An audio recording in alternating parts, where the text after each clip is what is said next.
Good afternoon. My guest today is Harlan Ellison.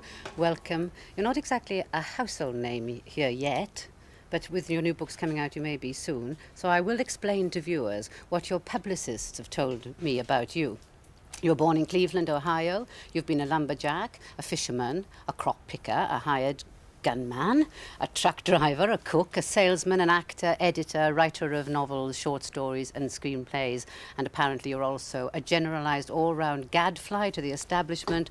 What's more, say your publicists, you're 5'5", blue-eyed, dark, and have an explosive personality, a devastating wit, and the sort of almost frightening articulacy, can't even say that word, that has made you a favourite guest on TV chat shows. Now, how would you see yourself? I wonder how they omitted mentioning that I was responsible for World War II. I'd like somebody to write that about me, but they wouldn't. Tell me how you see yourself. Well, I see myself as a writer. I'm a professional liar. Right, I won't go on to the professional line for a minute, but I will go on to writing. I would call you a science fiction writer. Now, is that exactly what you are? No, that is exactly what I'm not.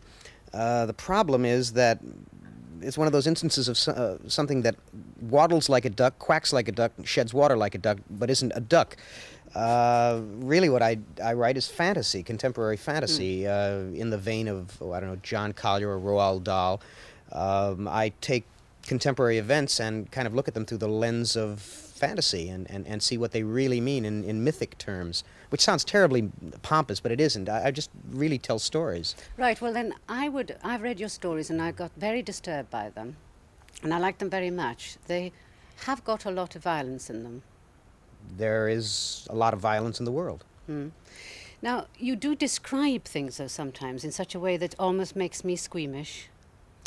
Well, I'll tell you, I come from a tradition in America of the macho Western movie, you know, where John Wayne goes into a bar with 35 other people and they pound each other senseless for 2 hours, and at the end all he's got, you know, is a little mouse under his eye. And that isn't what violence is all about. Violence is painful, it's full of blood, it hurts people, it kills people, and I think when you lie about it, when you pretty it up, you lead people to believe that it's possible to go around shooting each other and punching each other and stabbing each other with impunity. And my stories are intended to have a very pronounced emotional effect on people. And so on occasion in a story, when it demands that, yes, I get very candid, very realistic. I did a story about Jack the Ripper. I've been fascinated by the Ripper for a long time, the way that he's become a myth, a legend. And when I wrote the story, I described in detail from the records one of his eviscerations of a woman. And it was roundly pilloried in America. I mean, people wrote me and said, I must be a Mau or some sort of terrible person to write this kind of thing. But it was the reality, and I wanted to explain the story was about the nature of evil. And I was trying to show that that's always comparative, and that something that seems incredibly evil in one period of time can be merely ludicrous in another. But you know, you say your stories are not science fiction, but I would have defined them a little bit like that, because for one thing you set them in often a ruined world, a crumbled world. You often set them in a sort of way in our civilization, but you seem to be warning us that civilization is horrid, or it's beginning to be horrid, or that there are signs in us of some decay. No, that's what I believe. I've spent a good deal of time in cities, in a number of countries, and they're all the same. Cities are basically dehumanizing. Cities are basically bestial. They turn people into animals. There's very little joy, very little light, and very little love. And I guess what some of my stories are saying is if you persist in cramming people like rats into a maze, they will inevitably go mad and chew each other to pieces. And in that way, I suppose they are cautionary tales. Because you are an American, I did read your stories more as a criticism of America. I mean, maybe you are criticizing the world, but in specific terms, I think you sometimes are saying very cruel things or accurate things about America. Am I right? Yeah, I think so. Now here's the bicentennial year, and in America there is a feast of love about how wonderful America is. And no one bothers to mention the terrible and awful things that have been done in the name of patriotism and in the name of founding a country. I dare say the same things, apply to the English. But I think after a while, people get to praise themselves too much, and they lose sight of the fact that they have the same core of nastiness that everyone has. Have you experienced violence yourself? I mean, directly. I mean, for instance, I read in your publicity that you have had several attempts or 2 attempts on your life. Well, there were 2 bomb attempts on my life that came directly from a kind of political column that I was writing in America during the 60s and the early 70s, during the time of the 2 great thugs of our generation, Mr. Nixon and Mr. Agnew. I was never able to bring myself to call him President Nixon. It just wouldn't pass my lips. You know, my teeth would fall out. And a great many right-wingers got very annoyed at me, and they bombed the newspaper that I was writing for at one point and blew the rear end off it. And the interesting thing was that they had called me a half an hour earlier pretending to be the police, saying that the bomb had already gone off, and would I mind going down there and watching the place until until other staff members could come and make sure no one stole the typewriters and so on. And I knew it was a put-on right from the get-go, and I said, I don't know who you are, but I'm having dinner, go away and leave me alone. And a half an hour later, the bomb went off, and if I had gone down, I'd have been blown up. You told me that somebody tried to kill you with a gun. Yeah, well, he was just a cuckoo. Well, now tell me about it, though, because I was intrigued, because I've got a little question at the end of it. Ah, okay. I know what the question is going to be, too, as a matter of fact. One day, I live in Los Angeles, and behind my home is about 12 acres of watershed land. And one day I was passing through the kitchen, and every time I passed the window, I would see a glint of light. And finally, I kind of looked out there, and I perceived that there was someone lying in the tall grass on a little plateau out behind the house. And I went and got a pair of binoculars that I have, and went into another room, and I looked, and here was a fellow lying out in the grass with a rifle aimed at my house. And I didn't know who he was, but I didn't think that was particularly friendly, so I went and found a gun that I keep in the house in a drawer, which is going to lead to your question, I'll bet you. Maybe. And, well, perhaps not. And I went out the front door and down the street, which is protected from the back so you can't see it, and I went all the way down and up through a gully and came up behind him and, all right, put down that rifle, I'll put a hole in your head. And down he put the rifle, and took off his belt and tied up his hands behind his back and called the police, and they took him away. And he was a wacko case whom I'd met in New York some years before, and we'd been playing gin rummy, and I had cleaned him out, and he got angry at me. And he was going to come out and kill me then, but he got drafted and went to Vietnam and did 2 or 3 years there. The first thing he did when he got mustered out was to come across from New York to California, bought a rifle in Arizona, someplace like that, and found where I lived. It's not hard, I'm in the phone book, and he was ready to pot me. I was going to ask you about your gun, but I'm going to ask you one other thing as well. What did you feel when you saw the man with your binoculars and decided to go round to him? What did I feel? I have no idea. I just knew that it was a situation that should be tended to, that's all. You had a gun. Yes. That is the other question I was going to ask you. Yes. Now, why do you own a gun? I own a gun because, much as I would like to believe the world is a soft pink and white bunny rabbit story, it isn't. I deal with reality. I'm a pragmatist. I don't believe in Atlantis or flying saucers or astrology or Scientology or any of that nonsense. I believe that the world is as the world is, and one must deal with it as one finds it. And in America, there is an enormous amount of violence, random violence, over which there is no control. And occasionally people come around and they either want to rob your home or they want to cause you difficulty. And while I'm not the most prominent person in America, I have a rather high profile, and this has happened before. And I would be a bloody fool not to have something around that, in the crunch, I could not fall back upon. I don't like it. I must tell you, I don't like having a weapon in the house. Your gun was loaded when you went up to that man? Yes, the gun was loaded when I went up to and him. would you have used it if he'd struggled? If he had struggled? No, no, I probably would have bashed him in the face with a fist. I mean, the last thing I would do would be to shoot anyone.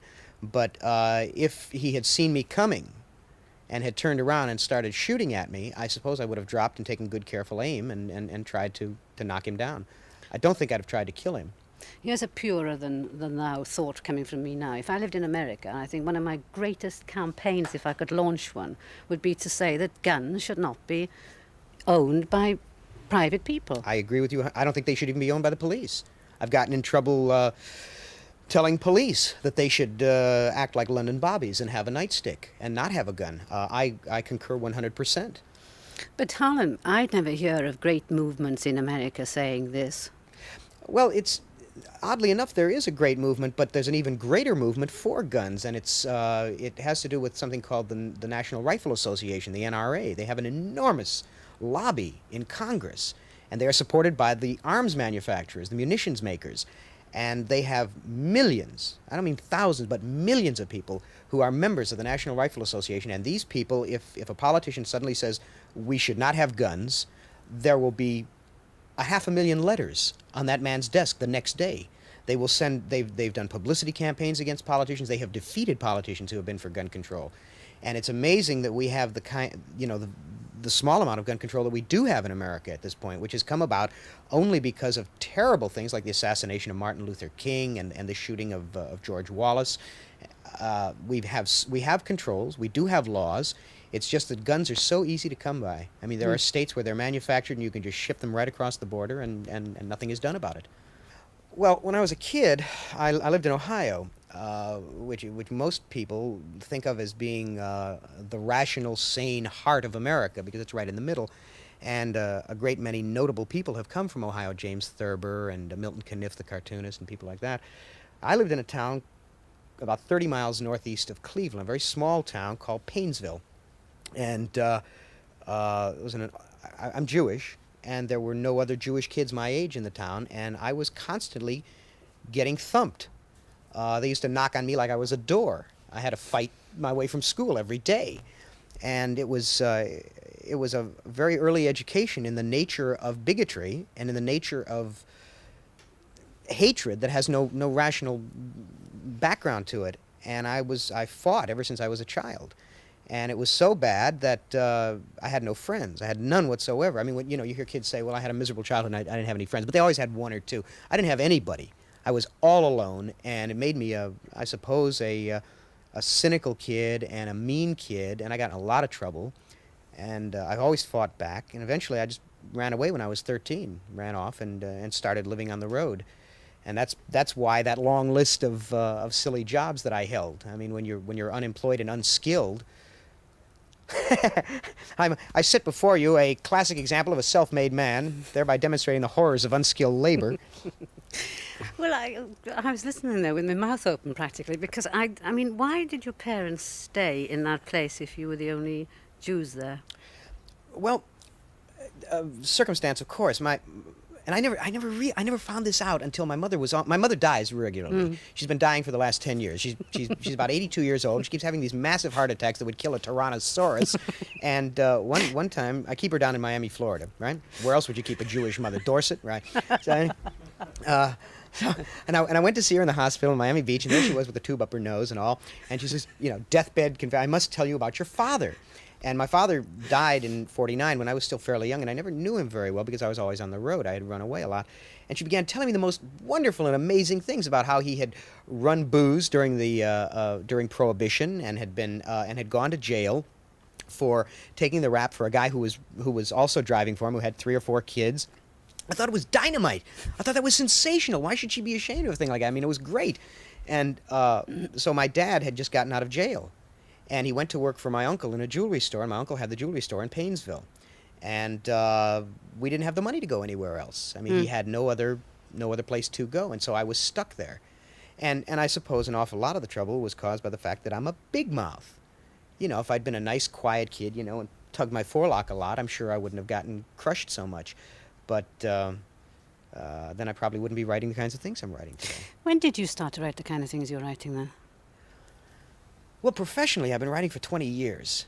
You've done Batman and Star Trek and Valley of the Dolls, all sorts of things, haven't you? Yeah, well, I've written a lot of television in the last 15 years since I moved to Los Angeles. But I've been writing books for 22 years, books and stories. But the first thing I ever wrote and sold was when I was 10 years old. I sold a 5-part serial to the Cleveland News, to the young people's column. It was a direct steal from Sir Walter Scott. I mean, just dead on. And then I followed up with my second big success, which is a direct steal from Rider Haggard. And after that, I just kept right on writing. I've always written. No matter what else it was I was doing to earn a living, I was always writing. Can you, in less than a minute, tell me about the story which I'm told is one of the best science fiction stories ever written, I Have No Mouth and I Must Scream? I will try. The background of the story is that the Third World War starts, and the three major powers, China, Russia, and America, find that the war is so complex that they cannot handle it just with people trying to program it, and so they build giant computers to handle all of the tactics. And fearing that they'll be bombed, they sink them into the earth far down in caves. Eventually, the computers link up and they take over the world, program the war so that all human beings are killed. And the story is about the last 5 human beings that are brought down into the center of the earth, inside the belly of this giant computer that fills the earth, and it torments them endlessly.